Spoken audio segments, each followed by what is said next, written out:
كان ياما كان، ياما حسن كان، في قديم الزمان وسالف العصر والأوان. كانت فاطمة ابنة 16 ربيعاً، زهرة متفتحة في بستان قرية مغربية تقليدية، عرفت بجمالها الذي يجمع بين رقة الياسمين وقوة شمس الظهيرة، وبعقلها الراجح الذي يزن الكلمات قبل أن تنطق بها، وروحها المرحة التي تنثر البهجة في كل زاوية من زوايا القرية. كانت فاطمة فخر والديها، وموضع إعجاب صديقاتها، وأمل القرية في مستقبل مشرق. في صباح أحد الأيام المشمسة، وبينما كانت فاطمة منهمكة في مساعدة والدتها في إعداد وجبة الإفطار، دخل والدها إلى المنزل بوجه بشوش وعينين تلمعان بالفرح. يا فاطمة، لدي لك خبر سعيد، قالها بنبرة تحمل الكثير من الود والحنان. توقفت فاطمة عن العمل وقلبها يخفق بسرعة. كانت تعرف أن والدها لا يأتي بأخبار مهمة إلا في المناسبات الخاصة، وهذا ما زاد من فضولها وقلقها في آن واحد. ما هو الخبر يا أبي؟ سألتها بصوت خافت. لقد تم الاتفاق على خطوبتك لابن عمك أحمد، إنه شاب صالح ومثقف ويعمل في المدينة، سيكون زوجاً مثالياً لك. تجمدت فاطمة في مكانها، لم تكن تتوقع هذا الخبر بهذه السرعة. كانت تعلم أن الزواج قادماً لا محالة، فهو سنة الحياة في القرية، ولكنها لم تكن مستعدة له بعد. كانت لا تزال تشعر أنها طفلة، وأن أمامها الكثير لتتعلمه وتكتشفه في هذه الحياة. ابن عمها أحمد شاب لم تره منذ سنوات، كانت تتذكره كطفل خجول وهادئ، ولكنها لا تعرف عنه شيئاً الآن. كيف سيكون شكل حياتها معه؟ هل ستكون سعيدة؟ هل سيحبها ويحترمها؟ بدأت الأسئلة تتزاحم في رأسها وتملأ قلبها بالخوف والقلق. لم تستطع أن تفرح بالخبر كما كان يتوقع والدها، لم تستطع أن تتخيل نفسها زوجة ومسؤولة عن منزل وعائلة. كانت تفضل أن تبقى مع والديها وأن تستمتع بحريتها وبصحبة صديقاتها. ابتسم والدها وظنوا أنها سعيدة بالخبر. أعرف أنك ستكونين زوجة رائعة يا ابنتي، أحمد شاب طيب محترم وسوف يسعد بك. حاولت فاطمة أن تبتسم، ولكنها لم تستطع. شعرت وكأنها أسيرة، وأن مصيرها قد تقرر دون أن يكون لها رأي فيه. شكرا يا أبي، قالتها بصوت بالكاد مسموع. بعد أن خرج والدها انهمرت دموع فاطمة بصمت. لم تكن تعرف ماذا تفعل، لم يكن لديها من تتحدث إليه أو من يشعر بها.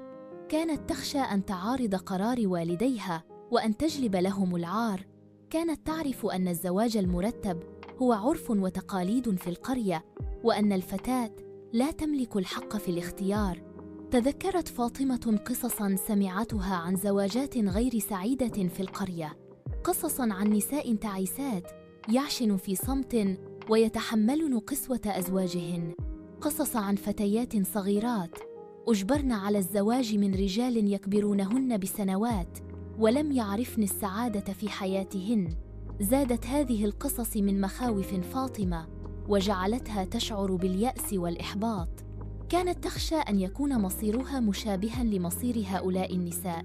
كانت تخشى أن تفقد حريتها وأن تتحول إلى مجرد خادمة في منزل زوجها. بدأت فاطمة تتأمل في حريتها التي ستفقدها بعد الزواج. كانت تحب أن تخرج إلى الحقول مع صديقاتها وأن تلعب ويضحكن. كانت تحب أن تقرأ الكتب وأن تتعلم أشياء جديدة. كانت تحب أن تحلم بمستقبل مشرق وأن تحقق طموحاتها. ولكن ما بعد الزواج ستكون مسؤولة عن منزل وعائلة، ستكون ملزمة بإرضاء زوجها وتلبية احتياجاته. لن يكون لديها الوقت للقراءة أو اللعب أو الحلم. ستكون حياتها مقتصرة على جدران المنزل. بدأت فاطمة في الابتعاد عن الأنشطة التي كانت تستمتع بها سابقاً. لم تعد تخرج إلى الحقول مع صديقاتها، ولم تعد تقرأ الكتب. كانت تقضي معظم وقتها في المنزل، تساعد والدتها في الأعمال المنزلية وتفكر في مستقبلها. شعرت وكأنها تفقد جزءاً من نفسها، كانت تشعر بالحزن والوحدة، ولكنها لم تكن تعرف كيف تعبر عن مشاعرها. كانت تخشى أن تتحدث إلى أحد وأن تكشف عن مخاوفها. كانت تخشى أن يتم فهمها بشكل خاطئ وأن يتم اتهامها بالتمرد والعصيان. في إحدى الليالي، وبينما كانت فاطمة مستلقية على سريرها تفكر في مصيرها، تذكرت لالة عائشة جارتهم العجوز التي كانت دائماً ما تنصحها وتقدم لها الدعم. كانت لالة عائشة امرأة حكيمة ومثقفة، وكانت تحظى باحترام كبير في القرية. قررت فاطمة أن تذهب إلى لالة عائشة في اليوم التالي وأن تطلب منها النصيحة. كانت تأمل أن تجد عندها بعض الإجابات وأن تحصل على بعض الدعم والتوجيه. كانت تعلم أن لالة عائشة لن تخذلها وأنها ستستمع إليها وستفهم مشاعرها.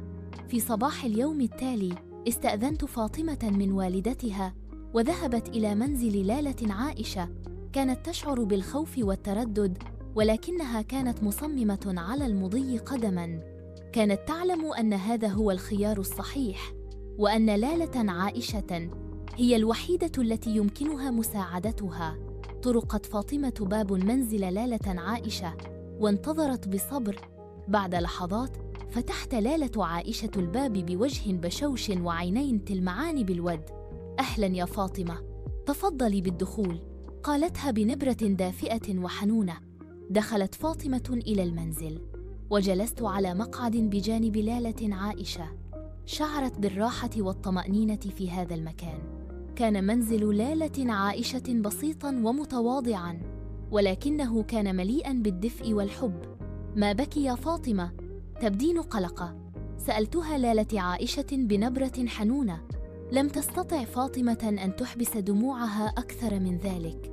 انهمرت دموعها بغزارة وبدأت تروي لالة عائشة عن مخاوفها وقلقها بشأن الزواج المرتب. استمعت لالة عائشة إلى فاطمة بإنصات وصبر ولم تقاطعها أبداً. كانت تنظر إليها بعينين مليئتين بالحب والتعاطف، وكانت تمسح دموعها بمنديل ناعم. بعد أن انتهت فاطمة من الكلام ابتسمت لآلة عائشة وقالت لها: يا فاطمة، لا تخافي، الزواج ليس نهاية العالم، بل هو بداية فصل جديد في حياتك. يمكنك أن تجعلي هذا الفصل سعيداً وناجحاً إذا كنت قوية ومؤمنة بنفسك. شعرت فاطمة ببعض الراحة بعد كلام لالة عائشة. كانت كلماتها بمثابة بلسم لجروحها. كانت تشعر بأن هناك بصيص أمل في الأفق. ولكن يا لالة عائشة، أنا لا أعرف شيئاً عن الزواج، أنا خائفة من المجهول، قالتها فاطمة بصوت خافت. يا فاطمة، لا تقلقي، سأعلمك كل شيء تحتاجين إلى معرفته عن الزواج. سأشاركك خبرتي وتجاربي، وسأقدم لك كل الدعم الذي تحتاجينه، قالتها لآلة عائشة بنبرة واثقة وحازمة. شعرت فاطمة بالامتنان الشديد لالة عائشة. كانت تعرف أنها وجدت عندها الشخص المناسب الذي يمكنه مساعدتها. كانت تشعر بأنها ليست وحدها في هذه المعركة، وأن هناك من يقف بجانبها ويدعمها. شكراً يا لالة عائشة، لا أعرف ماذا كنت سأفعل بدونك، قالتها فاطمة وهي تمسح دموعها. لا داعي للشكر يا فاطمة، أنا هنا من أجلك، سأكون بجانبك دائماً وسأساعدك على تحقيق أحلامك، قالتها لالة عائشة وهي تحتضن فاطمة بحنان. في تلك اللحظة شعرت فاطمة بالأمل والثقة. كانت تعرف أنها ستكون قادرة على مواجهة المستقبل بشجاعة وحكمة. كانت تعلم أن الزواج ليس نهاية العالم، بل هو بداية فصل جديد في حياتها، ويمكنها أن تجعله فصلاً سعيداً. تلتقي فاطمة بصديقتها المقربة أمينة في مكانهم المفضل في الحقول المحيطة بالقرية. كانت الشمس تميل نحو الغروب، مصبغة السماء بألوان برتقالية ووردية. بينما كانت فاطمة تسير بخطوات متثاقلة نحو التل الصغير الذي اعتادت عليه كمخبأ، كانت أمينة تنتظرها هناك، جالسة على صخرة كبيرة محاطة بحقول القمح الذهبية التي تتمايل مع النسيم الخفيف. فاطمة، تأخرت اليوم، قالت أمينة بابتسامة عريضة، لكن سرعان ما تلاشى ذلك الابتسام عندما رأت وجه فاطمة الشاحب وعينيها الدامعتين. ما الأمر؟ تبديني وكأنك رأيت جناً. تنهدت فاطمة وجلست بجانب أمينة ناظرة إلى الأفق البعيد. الأمر أسوأ من ذلك يا أمينة، إنه زواجي. رفعت أمينة حاجبيها بدهشة. زواجك؟ ماذا تقصدين؟ هل تقدم أحدهم لخطبتك؟ هزت فاطمة رأسها بحزن. ليس بالضبط، أبي قرر أنني سأتزوج ابن عمي أحمد. صمتت أمينة للحظة تحاول استيعاب ما قالته فاطمة. كانت تعرف أن الزواج المرتب أمر شائع في القرية، لكنها لم تتوقع أبداً أن يحدث ذلك لصديقتها المقربة. كانت فاطمة دائماً مختلفة، طموحة ومستقلة، تحلم بمستقبل مختلف عن فتيات القرية الأخريات. أحمد؟ ولكن ألم يكن من المفترض أن تذهبي إلى المدرسة في المدينة؟ سألت أمينة بقلق. هذا ما كنت أطمح إليه، أجابت فاطمة بصوت خافت، ولكن يبدو أن أحلامي ستتبخر الآن. أبي يعتقد أن الزواج هو الأفضل لي. بدأت دموع فاطمة تنهمر بغزارة، وشعرت أمينة بقلبها ينقبض ألماً لرؤية صديقتها في هذه الحالة.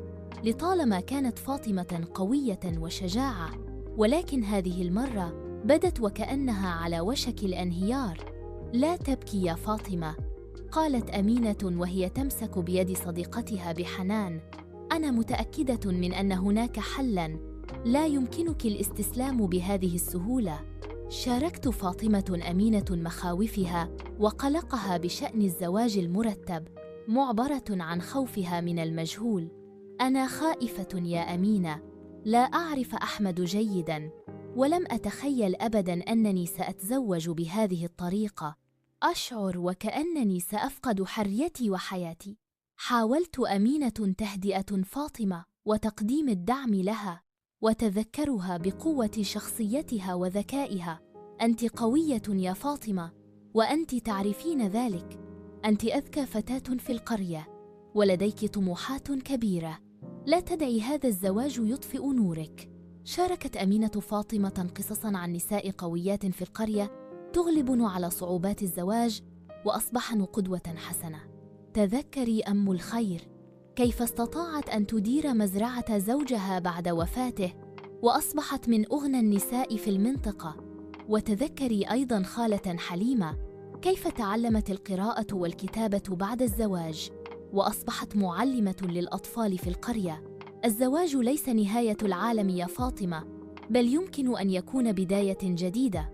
اقترحت أمينة على فاطمة أن تطلب النصيحة من لالة نوفيسة، وهي امرأة حكيمة ومحترمة في القرية. لالة نوفيسة لديها الكثير من الخبرة والمعرفة، لقد مرت بالكثير في حياتها، وهي تعرف كيف تتعامل مع الصعاب. أنا متأكدة من أنها ستكون قادرة على مساعدتك. لالة نوفيسة؟ سألت فاطمة بتردد. أنا لا أعرفها جيداً. هل تعتقدين أنها ستستمع إلي؟ بالطبع يا فاطمة، أجابت أمينة بحماس. لالة نوفيسة تحب مساعدة الآخرين، وهي دائماً مستعدة لتقديم النصيحة والدعم. لا تترددي في الذهاب إليها، ليس لديك ما تخسرينه. أمسكت أمينة بيد فاطمة ونظرت إليها مباشرة في عينيها. أعدك يا فاطمة، سأكون بجانبك مهما حدث. سأساعدك في التغلب على مخاوفك، وسأدعمك في اتخاذ القرارات الصحيحة. أنت لست وحدك في. شعرت فاطمة بالامتنان لوجود أمينة في حياتها. كانت صديقتها الحقيقية التي لم تخذلها أبداً في أوقات الشدة. بدأت تشعر ببعض الأمل، مدركة أنها ليست مضطرة لمواجهة هذا التحدي بمفردها. شكراً لك يا أمينة، قالت فاطمة وهي تمسح دموعها. لا أعرف ماذا كنت سأفعل بدونك. لا تقولي هذا يا فاطمة. أجابت أمينة بابتسامة: نحن صديقتان إلى الأبد، وسنتجاوز هذا معا. بعد لحظات من الصمت نهضت فاطمة وأخذت نفساً عميقاً.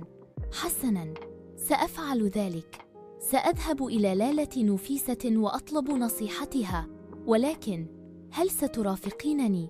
ابتسمت أمينة وأومأت برأسها بحماس. بالطبع يا فاطمة، سأكون بجانبك في كل خطوة. مشتاً فاطمة وأمينة جنباً إلى جنب نحو القرية، تاركين وراءهم حقول القمح الذهبية والسماء الملونة. كانت فاطمة لا تزال تشعر بالخوف والقلق، ولكنها كانت أيضاً تشعر ببعض الأمل بفضل دعم صديقتها أمينة. كانت تعلم أن الطريق أمامها لن يكون سهلاً، ولكنها كانت مصممة على مواجهة التحدي بشجاعة وقوة. بينما كانتا تسيران، بدأت فاطمة تتخيل شكل منزل لآلة نفيسة. كانت تتذكر أنها مرت به عدة مرات من قبل، ولكنه دائماً ما بدا غامضاً وبعيداً. كانت تتساءل عما إذا كانت لالة نفيسة ستكون قادرة على فهم مخاوفها، وما إذا كانت ستتمكن من تقديم النصيحة التي تحتاجها. كانت أمينة تتحدث طوال الوقت، تحاول تشتيت انتباه فاطمة عن مخاوفها. كانت تحكي لها قصصاً مضحكة عن مغامراتهما في الماضي، وتذكرها بالأوقات السعيدة التي قضيتاها معاً. كانت أمينة تعرف جيداً كيف ترفع معنويات فاطمة، وكيف تجعلها تبتسم حتى في أصعب الأوقات. وصلت الفتاتان أخيراً إلى منزل لالة نفيسة. كان منزلاً تقليدياً صغيراً، مبنياً من الطين والقش ومزيناً بنقوش بسيطة. كانت هناك حديقة صغيرة أمام المنزل، مليئة بالأشجار والنباتات العطرية. بدا المنزل هادئاً ومريحاً، وكأنه ملاذ آمن من صخب الحياة. توقفت فاطمة أمام الباب وشعرت بالتردد. كانت خائفة من مقابلة لالة نفيسة، وخائفة من سماع ما قد تقوله لها، ولكنها كانت تعلم أيضاً أنها لا تستطيع الاستمرار في العيش في هذا الخوف والقلق. كانت بحاجة إلى المساعدة، وكانت لالة نفيسة هي فرصتها الوحيدة. نظرت فاطمة إلى أمينة التي كانت تبتسم لها بتشجيع. أخذت فاطمة نفساً عميقاً وطرقت على الباب. انتظرت للحظة، ثم سمعت صوتاً هادئاً يقول: تفضلوا. فتحت أمينة الباب ودخلت الفتاتان إلى فاطمة. تراجعت في البداية، ترددها كان كظل يلاحقها أينما ذهبت. فكرة مقابلة لالة نفيسة، على الرغم من كل ما قالته أمينة، كانت تثير فيها مزيجاً من الرهبة والأمل. الرهبة من الاقتراب من امرأة تعتبر رمزاً للحكمة في القرية، والأمل في أن تجد لديها ما يخفف من وطأة قلقها. لكن في النهاية، العزم الذي غرسته أمينة في قلبها، بالإضافة إلى رغبتها العميقة في إيجاد مخرج من هذه الدوامة، دفعها إلى اتخاذ القرار. سأذهب، قالت لنفسها بصوت خافت، وكأنها تتعهد بذلك أمام قاضٍ. في صباح اليوم التالي، ارتدت فاطمة جلابية بسيطة ذات لون أزرق هادئ، وغطت شعرها بمنديل أبيض مطرز بخيوط ذهبية. كانت تعلم أن لالة نفيسة تقدر البساطة والتواضع. رافقتها أمينة التي كانت بمثابة مرآة تعكس ثقتها بنفسها، مبتسمة ومشجعة. كان منزل لالة نفيسة يقع على أطراف القرية، في مكان هادئ تحيط به أشجار الزيتون والتين. كان الوصول إليه يتطلب عبور بعض الأزقة الضيقة والمتعرجة، لكن فاطمة وأمينة كانتا تعرفان الطريق جيداً. كلما اقتربتا، كانت فاطمة تشعر بضربات قلبها تتسارع، لكنها كانت تحاول جاهدة أن تحافظ على هدوئها الظاهري. عندما وصلتا إلى المنزل، توقفتا أمام الباب الخشبي العتيق المزخرف بنقوش نباتية دقيقة. كان الباب يوحي بالكثير عن صاحبته: الأصالة، العراقة، والاهتمام بالتفاصيل. ترددت فاطمة للحظة، ثم رفعت يدها وطرقت الباب برفق. انتظرتن بضع لحظات، ثم سمعتن صوتاً دافئاً ينادي من الداخل: تفضلوا. دخلت إلى فناء المنزل، وهو عبارة عن ساحة صغيرة مرصوفة بلاط المزخرف، تتوسطها نافورة صغيرة تصدر صوتاً خفيفاً يبعث على السكينة. كانت رائحة الياسمين والنعناع تملأ المكان، مما زاد من جماله وسحره. في أحد أركان الفناء كانت لالة نوفيسة جالسة على وسادة كبيرة تحيك سجادة تقليدية بألوان زاهية. كانت ترتدي جلابية فضفاضة ذات لون بني ترابي، وعلى رأسها منديل أسود يغطي شعرها الأبيض. كان وجهها يحمل تجاعيد الزمن، لكن عينيها كانتا تضيئان بذكاء وحكمة. عندما رأتهما ابتسمت لالة نوفيسة ابتسامة عريضة ودعتهما بالجلوس. أهلاً وسهلاً بكن يا بناتي، تفضلوا، البيت بيتكن. جلست فاطمة وأمينة على وسادتين بجوار لالة نوفيسة. شعرت فاطمة بالراحة والاطمئنان في وجود هذه المرأة العجوز، وكأنها تعرفها منذ زمن طويل. ما الذي أتى بكنا إلي في هذا الصباح الجميل؟ سألت لالة نوفيسة بصوتها الدافئ. أخذت فاطمة نفساً عميقاً، ثم بدأت في الحديث: يا لالة نوفيسة، لقد جئتك وأنا في حيرة من أمري. تعلمين أنني مخطوبة لابن عمي، والزواج قريب، لكنني خائفة يا لالة، خائفة من المجهول، وخائفة من المسؤولية، وخائفة من أن لا أكون الزوجة التي يتوقعونها مني. توقفت فاطمة عن الكلام، وعيناها ممتلئتان بالدموع. كانت تشعر بأنها قد أفرغت كل ما في قلبها أمام هذه المرأة الحكيمة. استمعت لآلة نوفيسة إلى فاطمة بإنصات شديد، دون أن تقاطعها بكلمة واحدة. عندما انتهت فاطمة من حديثها، أمسكت لالة نوفيسة بيدها برفق وقالت: يا ابنتي، خوفك طبيعي. كل فتاة مقبلة على الزواج تشعر بالخوف والقلق، لكن الخوف ليس عدواً، بل هو صديق ينبهك إلى أهمية الاستعداد والتحضير. ثم أضافت: أخبريني يا فاطمة، ما الذي يخيفك تحديداً؟ ما هي أكبر مخاوفك؟ ترددت فاطمة للحظة، ثم قالت: أخاف أن لا أكون قادرة على إسعاد زوجي، أخاف أن لا أكون قادرة على إدارة شؤون المنزل، أخاف أن أفقد حريتي. ابتسمت لالة نوفيسة وقالت: يا ابنتي، الزواج ليس سجناً، بل هو شراكة بين شخصين يحبان بعضهما البعض ويحترمان بعضهما البعض. إذا كان زوجك يحبك ويحترمك، فإنه لن يطلب منك المستحيل، وسوف يساعدك في كل شيء. أما بالنسبة لإدارة شؤون المنزل، فهذا شيء يمكنك تعلمه مع الوقت. لا أحد يولد وهو يعرف كل شيء. ثم أضافت: أما بالنسبة لحريتك وأحلامك، فهذا شيء لا يجب أن تتخلي عنه أبداً.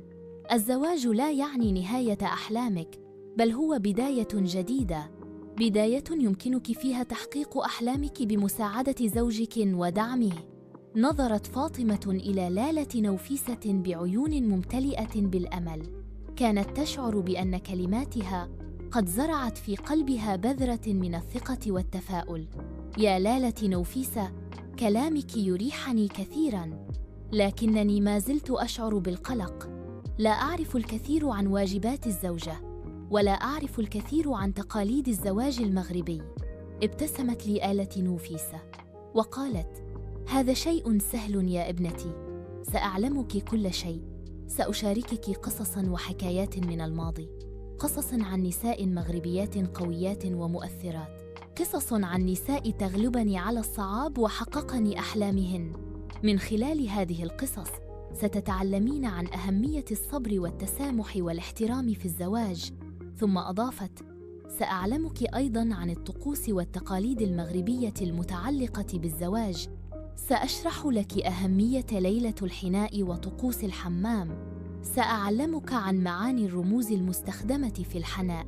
كل هذا سيساعدك على الاستعداد لزواجك بثقة وإيجابية. شعرت فاطمة بالامتنان الشديد لالة نوفيسة. كانت هذه المرأة العجوز بمثابة طوق نجاة أنقذها من الغرق في بحر الخوف والقلق.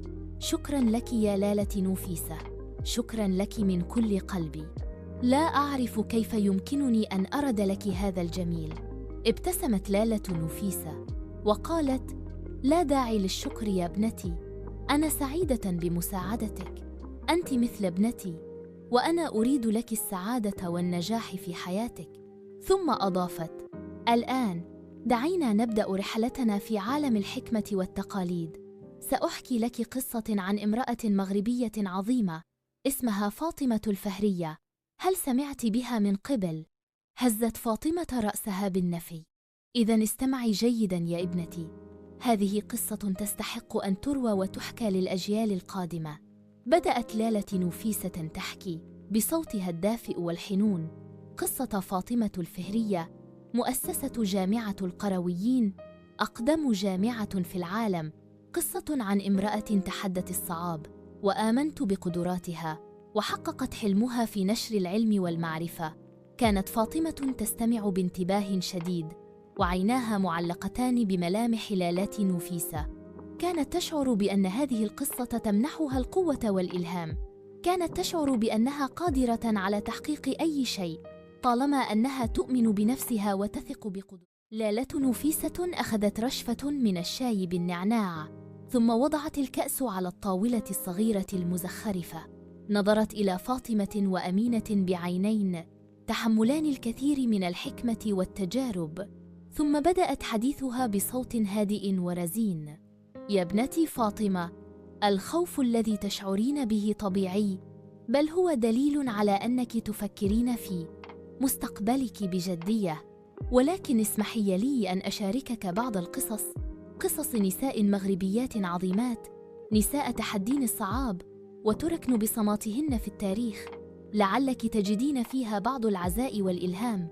ابتسمت لالة نوفيسة ابتسامة خفيفة، ثم بدأت تحكي: أول قصة سأرويها لك هي قصة فاطمة الفهرية.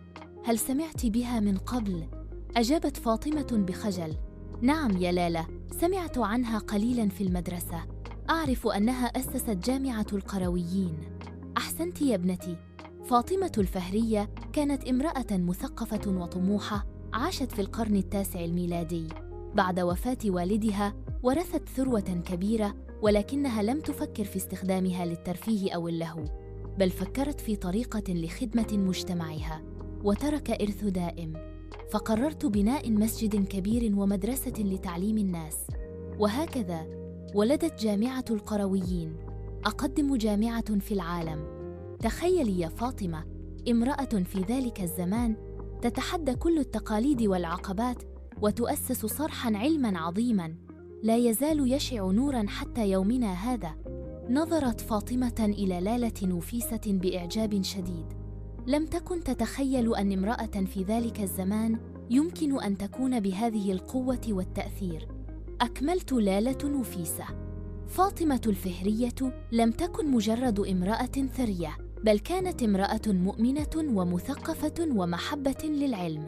كانت تؤمن بأن التعليم هو السلاح الأقوى لمواجهة التحديات وتحقيق التقدم، وهذا ما جعلها تنجح في تحقيق حلمها. ثم أضافت لي آلة نوفيسة: والآن سأحكي لك قصة أخرى، قصة امرأة أخرى عظيمة، هي خناثة بنونة. هل سمعت بها؟ هزت فاطمة رأسها بالنفي. خناثة بنونة كانت زوجة السلطان المولى إسماعيل، أحد أقوى سلاطين المغرب في القرن السابع عشر. كانت امرأة ذكية وطموحة، لعبت دورا كبيرا في حكم البلاد.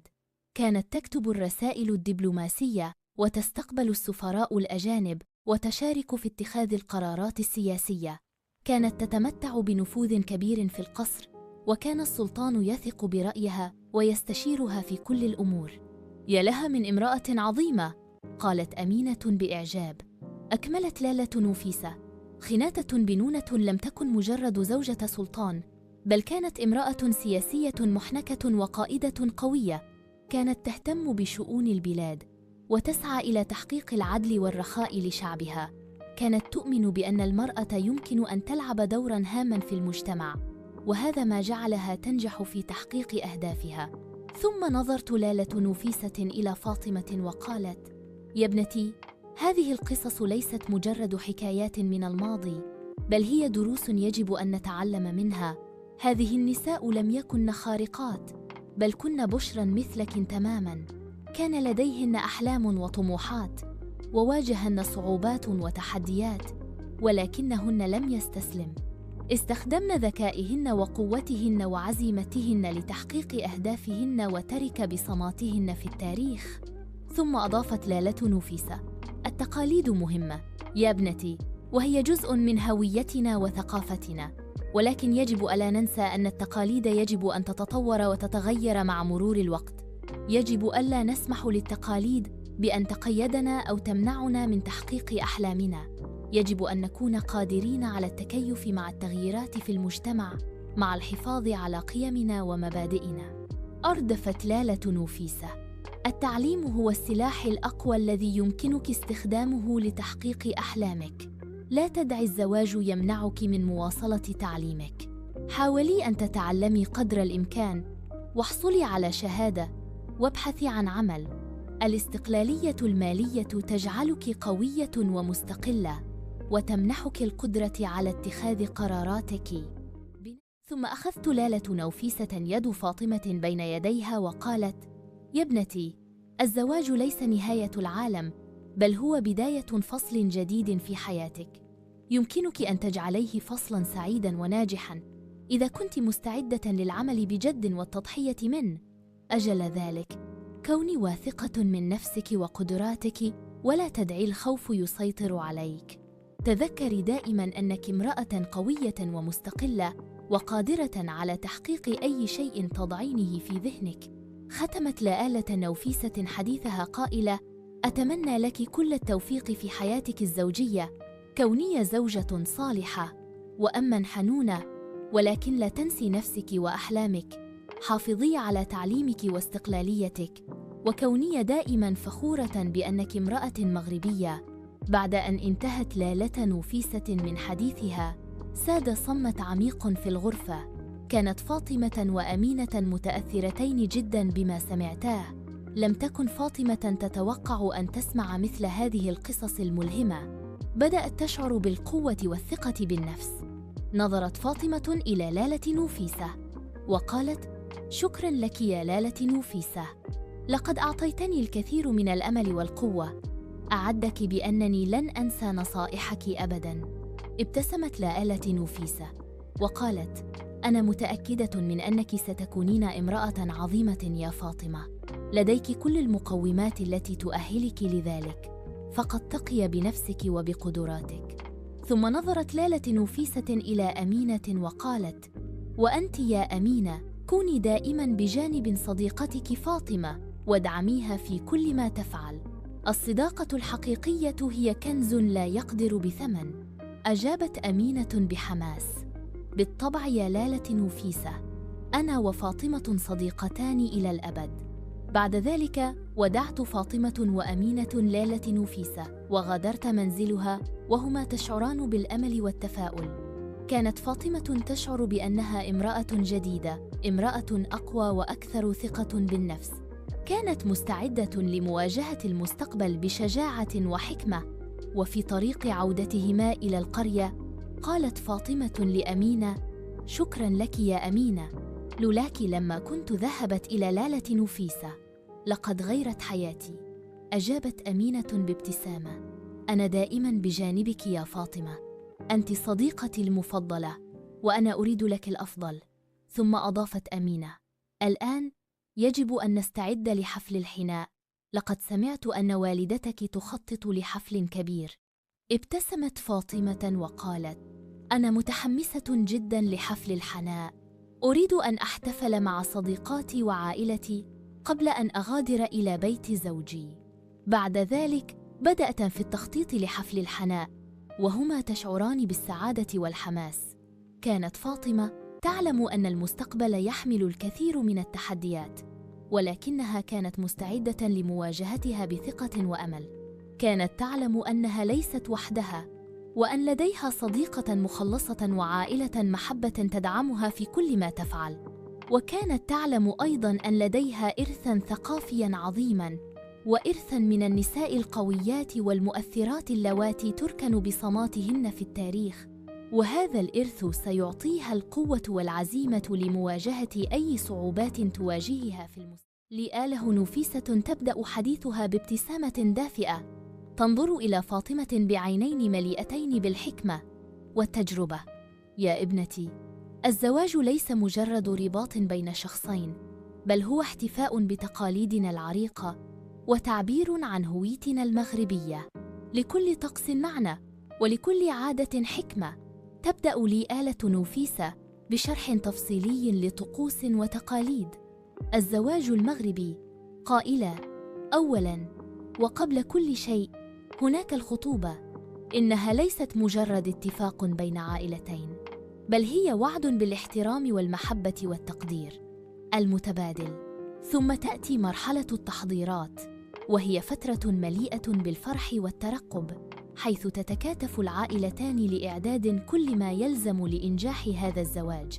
تتوقف لالة نفيسة للحظة، ثم تضيف: ولكن أهم ما يميز الزواج المغربي هو تلك الطقوس التي تسبق يوم الزفاف، والتي تحمل في طياتها الكثير من المعاني والدلالات.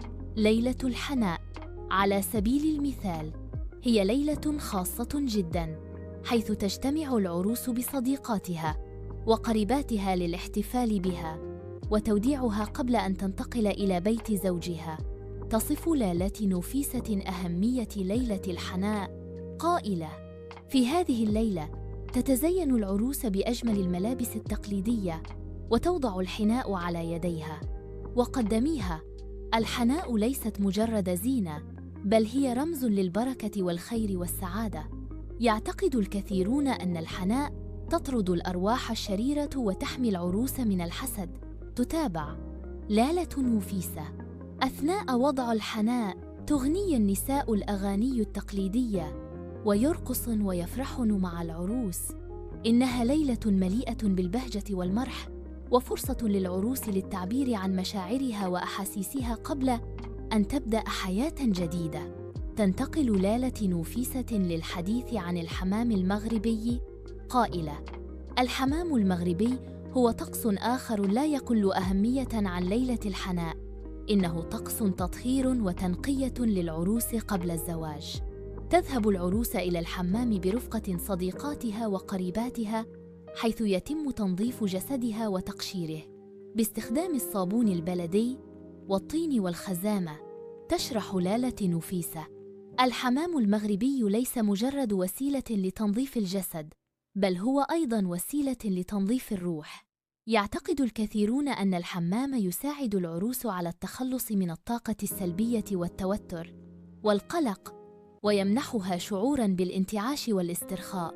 تضيف لالة نفيسة: بعد الحمام يتم تعطير العروس بأجمل العطور والبخور، وتلبس أجمل الملابس. إنها تبدو كالملكة، مستعدة لاستقبال يوم زفافها بكل ثقة وجمال.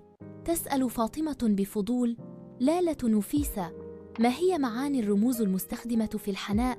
تجيب لالة نفيسة: يا ابنتي، لكل رمز في الحناء معنى خاص. الدوائر على سبيل المثال ترمز إلى الوحدة والكمال.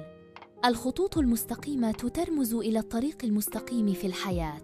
الأوراق والزهور ترمز إلى النمو والازدهار. الطيور ترمز إلى الحرية والسعادة. الأسماك ترمز إلى الخصوبة والبركة. تضيف لالة نفيسة: بالإضافة إلى هذه الرموز، يتم استخدام بعض الأدوات والتقنيات الخاصة في وضع الحناء. على سبيل المثال، يتم استخدام الإبرة لرسم نقوش دقيقة ومعقدة. يتم استخدام القماش لتغطية الحناء وحمايتها من التلطخ. يتم استخدام عصير الليمون لتثبيت لون الحناء. تؤكد لالة نفيسة على أهمية احترام التقاليد الثقافية، قائلة: يا ابنتي، يجب عليك أن تحترمي تقاليدنا الثقافية، وأن تحافظي عليها وتنقلينها إلى الأجيال القادمة. هذه التقاليد هي جزء من هويتنا، وهي تعبر عن قيمنا ومبادئنا، ولكن لالة نفيسة تضيف بحكمة. في الوقت نفسه يجب عليك أن تكوني مبدعة ومبتكرة، وأن تضيفي لمسة شخصية إلى زواجك. يمكنك أن تختاري ألواناً جديدة للحناء، أو أن تستخدمي رموزاً حديثة تعبر عن شخصيتك. يمكنك أيضاً أن تدخلي بعض التقاليد الأخرى من ثقافات مختلفة طالما أنها لا تتعارض مع قيمنا ومبادئنا. تشارك لالة نفيسة فاطمة بعض النصائح حول كيفية التعامل مع زوجها المستقبلي، قائلة: يا ابنتي، الزواج هو شراكة بين شخصين، ويجب أن يقوم على الاحترام المتبادل والمحبة والتفاهم. يجب عليك أن تكوني صبورة ومتسامحة، وأن تتفهمي طبيعة زوجك واحتياجاته. تضيف لالة نفيسة: يجب عليك أيضاً أن تكوني صادقة وشفافة مع زوجك، وأن تعبري عن مشاعرك وأحاسيسك بصراحة ووضوح، لا تخفي شيئاً عنه ولا تكذبي عليه. الكذب يدمر الثقة، والثقة هي أساس أي علاقة ناجحة. تتابع لالة نفيسة: يجب عليك أيضاً أن تكوني داعمة لزوجك، وأن تشجعيه على تحقيق أحلامه وطموحاته. كوني بجانبه في السراء والضراء، وساعديه على تجاوز الصعاب والتحديات. تنصح لالة نفيسة فاطمة بالاهتمام بمظهرها الخارجي، قائلة: يا ابنتي، يجب عليك أن تهتمي بمظهرك الخارجي، وأن تحافظي على نظافتك وأناقتك. الزوج يحب أن يرى زوجته جميلة وجذابة. تضيف لالة نفيسة: ولكن الأهم من المظهر الخارجي هو الجمال الداخلي. كوني طيبة القلب وحنونة ومتعاونة ومرحة، هذه الصفات هي التي تجذب الناس إليك، وهي التي تجعلك محبوبة ومحترمة. تؤكد لالة نفيسة على أهمية التواصل مع زوجك، قائلة: يا ابنتي، يجب عليك أن تتواصلي مع زوجك باستمرار، وأن تتحدثي معه عن كل شيء. تحدثي معه عن يومك، عن مشاعرك، عن أحلامك، عن مخاوفك. الاستماع والتحدث هما مفتاح أي علاقة ناجحة. وتختم لالة نفيسة حديثها قائلة: يا ابنتي، الزواج ليس سهلاً، ولكنه أيضاً ليس مستحيلاً. إذا كنت مستعدة للعمل بجد، ولتقديم التضحيات، وللتواصل مع زوجك، فستتمكنين من بناء حياة زوجية سعيدة ومستقرة. تنهض فاطمة من مكانها، وهي تشعر بالامتنان والتقدير للآلة نفيسة. تقول فاطمة: شكراً لك يا لالة نفيسة، لقد علمتني الكثير، وأعطيتني الثقة والقوة لمواجهة المستقبل. ترد لالة نفيسة بابتسامة: أنت تستحقين كل خير يا ابنتي. أتمنى لك حياة زوجية سعيدة وموفقة. تقوم أمينة بمرافقة فاطمة إلى خارج منزل لالة نفيسة. تسأل أمينة فاطمة: ماذا قالت لك لالة نفيسة؟ تجيب فاطمة: قالت لي الكثير، شرحت لي عن طقوس وتقاليد الزواج المغربي، وأعطتني نصائح قيمة حول كيفية التعامل مع زوجي المستقبلي. تقول أمينة: أنا سعيدة لأنك تحدثت مع لالة نفيسة، إنها امرأة حكيمة جدا. تضيف أمينة: الآن هيا بنا لنستعد لليلة الحناء، يجب أن تكوني في أجمل صورة. تضحك فاطمة وتقول: أنت دائما تعرفين كيف ترفعين معنوياتي. تمسك فاطمة بيد أمينة، وتنطلقان معا نحو منزل فاطمة، وهما مليئتان بالأمل. اهتز الهواء بطاقة بهيجة وهمهمة محسوسة. دغدغت جلد فاطمة، وأرسلت رعشات أسفل عمودها الفقري. كان يوما حنائها، يوما محفورا في ذاكرة أجيال من النساء في عائلتها، يوما يمثل الانتقال من الطفولة إلى الأنوثة. ساحة منزلها التي كانت ملاذا هادئا في العادة، كانت الآن عبارة عن مشهد حيوي من الألوان النابضة بالحياة والنشاط الصاخب. الأقمشة المطرزة الغنية تتدلى على الكراسي، وتحولها إلى عروش مصغرة. رائحة أزهار البرتقال والشاي بالنعناع تملأ الأجواء وتمتزج برائحة الحناء الترابية. فاطمة المتزينة بقفطان أخضر زمردي لامع شعرت بمزيج غريب من الإثارة والخوف. الأخضر الزمردي، وهو لون اختارته والدتها لرمزيته للنمو والازدهار، شعرت بثقله على كتفيها. جلست على منصة مرتفعة مكان الشرف، ويديها تستريحان بعصبية في حضنها. كان قلبها يقرع بعنف في صدرها كإيقاع طبل محموم ضد الألحان الرقيقة للموسيقيين الذين ملأوا الفناء بموسيقاهم. فجأة انطلقت موجة من الضحك من المدخل. رفعت فاطمة رأسها لترى أمينة وجهها يشعو بالفرح وهي تقود موكباً من صديقاتها إلى الفناء، كن يحملن صواني محملة بالحلويات والتمر والهدايا الصغيرة المغلفة بورق ملون. أمينة روحها المفعمة بالحيوية دائماً كانت ترتدي فستاناً بلون الفوشيا الزاهي يعكس لونه زهور الجهنمية المتسلقة على جدران منزل فاطمة. فاطمة، اليوم هو يومك، صاحت أمينة بصوت مليء بالدفء. اندفعت إلى جانب فاطمة وعانقتها بقوة. تبدين جميلة يا صديقتي، متألقة للغاية. رسمت فاطمة ابتسامة ضعيفة بينما قلقها لا يزال مستمراً. شكراً لك يا أمينة، لكنني ما زلت متوترة قليلاً. ضغطت أمينة على يدها تطمئنها.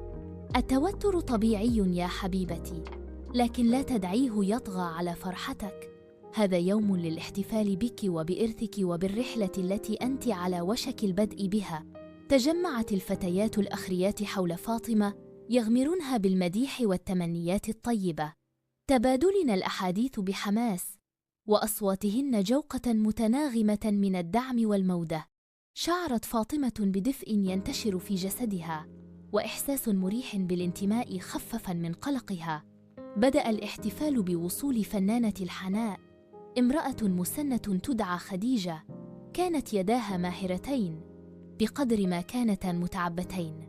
خديجة المعروفة في جميع أنحاء القرية بتصاميمها المعقدة والبركات التي تمنحها للعرائس، اقتربت من فاطمة بابتسامة هادئة. بارك الله فيك يا بنيتي، قالت خديجة بصوتها الرقيق والهادئ. أسأل الله أن يملأ زواجك حباً وسعادة ورخاء. بدأت خديجة برسم أنماط معقدة بالحناء الخضراء الداكنة على يدي وقدمي فاطمة.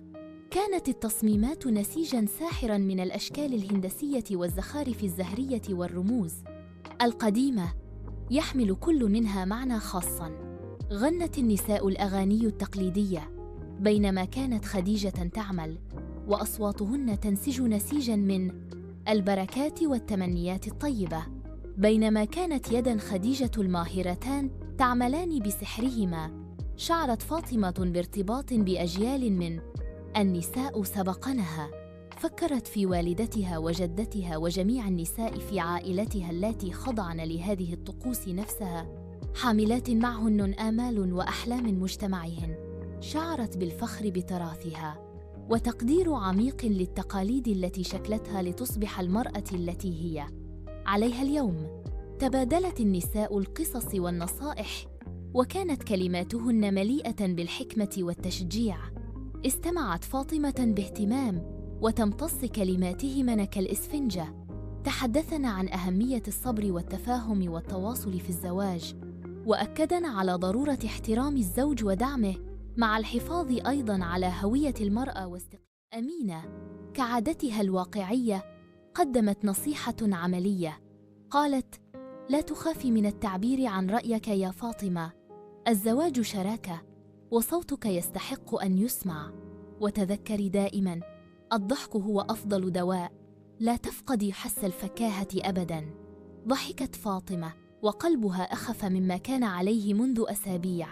أدركت أن الزواج لا يتعلق بفقدان نفسها، بل يتعلق بالنمو والتطور كفرد أثناء مشاركة حياتها مع شخص آخر.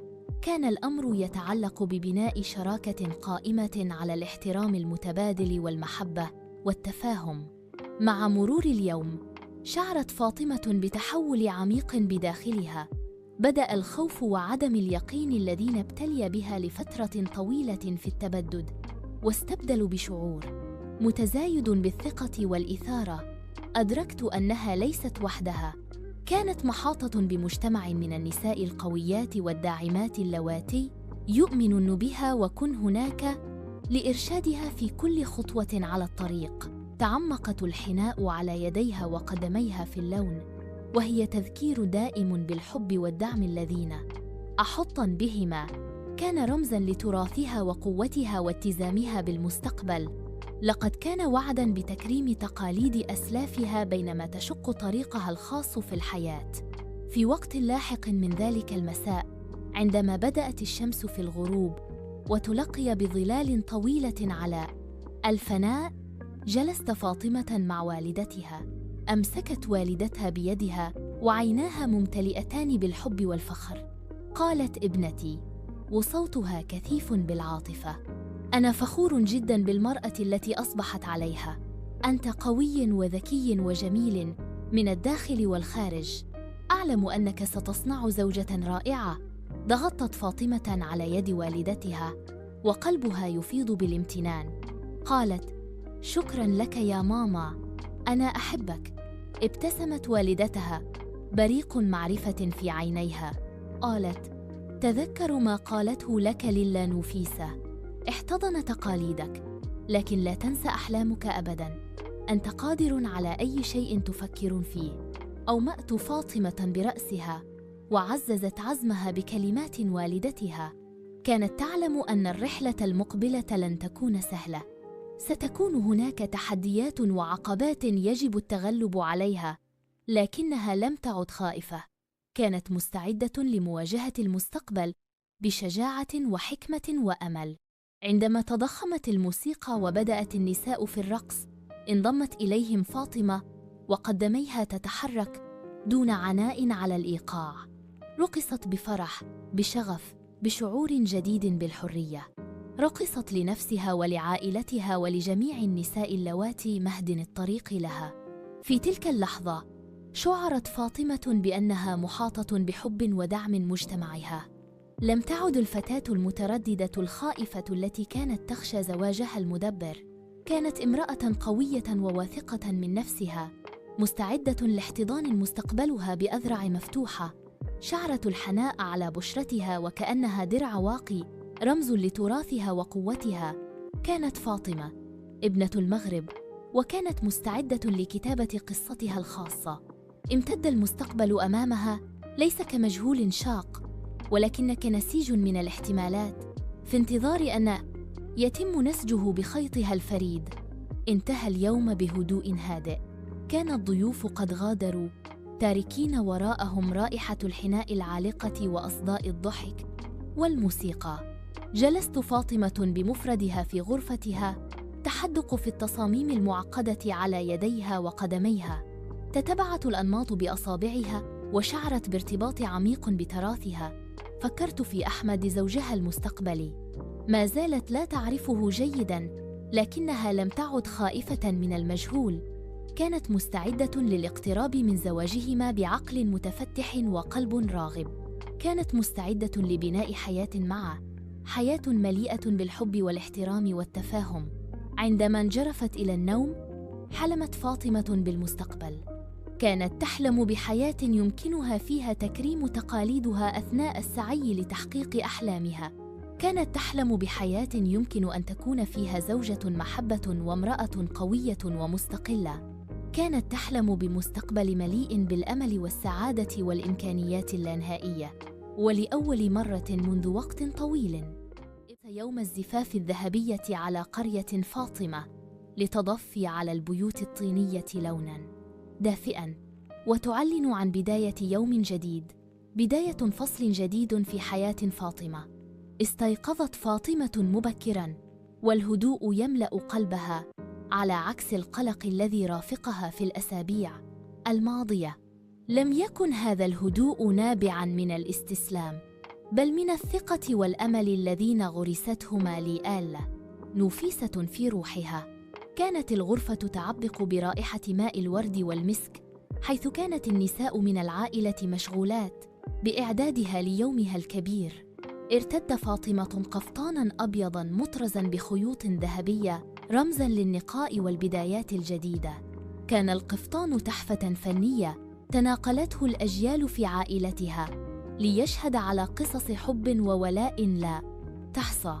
بينما كانت مصففة الشعر تضع اللمسات الأخيرة على تسريحتها، نظرت فاطمة إلى المرآة ورأت انعكاساً لفتاة قوية وواثقة لم تعد تخشى المجهول بل تترقبه بشوق. تدافعت ذكريات الأيام الماضية إلى ذهنها، لقاءاتها مع لالة نفيسة، حكايات النساء القويات، طقوس الحناء ونصائحها القيمة.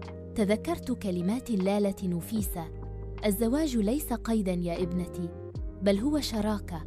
كوني قوية، كوني ذكية، ولا تتخلي عن أحلامك. ابتسمت فاطمة وهي تتذكر قصة فاطمة الفهرية، مؤسسة جامعة القرويين وخناتة، بنونة، المرأة التي حكمت المغرب من وراء الستار. أدركت أن النساء المغربيات لطالما كن قويات ومؤثرات، وأن الزواج لا يعني التخلي عن طموحاتها، بل يمكن أن يكون دافعاً لتحقيقها. دخلت أمينة الغرفة بوجهها المشرق وابتسامتها العريضة. كانت ترتدي قفطاناً أخضر زمردياً وتشع حيوية وسعادة. يا لك من جميلة يا فاطمة، صرخت أمينة وهي تعانقها بحرارة، أنت تبدين كملكة. ضحكت فاطمة وشعرت بالامتنان لوجود أمينة في حياتها. كانت أمينة صديقتها ورفيقتها، السند الذي تتكئ عليه في أوقات الشدة. أشكرك يا أمينة، أنت قلبك جميل، القفطان الزمردي رائع عليك، لم لأصل إلى هنا لولا دعمك، قالت أمينة وهي تمسك بيدها. أنت قوية يا فاطمة، أنت قادرة على مواجهة أي شيء. تذكري دائما أنني هنا من أجلك. بدأت مراسم الزفاف. خرجت فاطمة من المنزل محاطة بنساء العائلة وهن يغنين الأغاني التقليدية. كان الرجال ينتظرون في الخارج وعلى وجوههم علامات الفرح والاحتفال. سارت فاطمة بخطوات ثابتة ورأسها مرفوع وهي تشعر بالفخر بتراثها وهويتها. عندما وصلت إلى زوجها أحمد تبادلا نظرة طويلة، رأت فاطمة في عينيه الحب والاحترام وشعرت بالاطمئنان. لم يكن أحمد مجرد ابن عم، بل كان شريكاً في الحياة، شخصاً يمكنها الوثوق به والاعتماد عليه. خلال الحفلة كانت فاطمة تراقب وجوه الحاضرين وترى الفرح والاحتفال يملأ قلوبهم.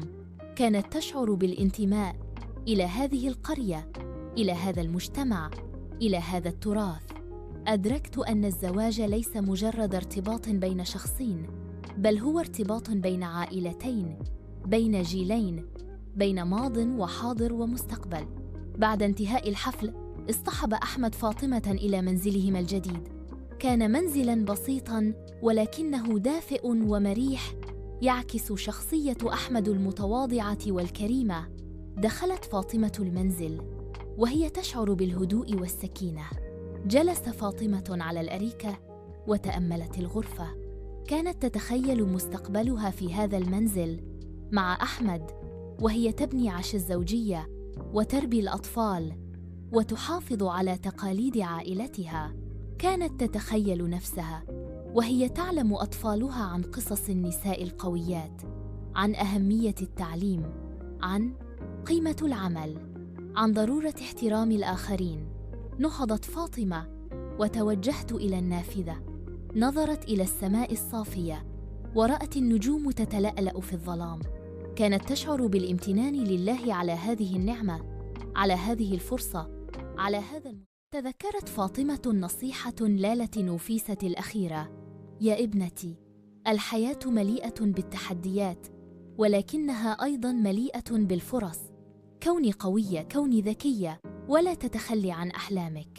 تذكري دائماً أنك امرأة مغربية، وأنك تنتمين إلى تاريخ عظيم وثقافة غنية. كوني فخورة بنفسك، وكوني فخورة بتراثك. ابتسمت فاطمة بثقة وأمل، وهي مستعدة لمواجهة المستقبل بشجاعة وحكمة. كانت تعرف أن الحياة الزوجية ليست دائماً سهلة، ولكنها كانت مستعدة للعمل الجاد ولتقديم التضحيات وللحفاظ على حبها واحترامها لزوجها.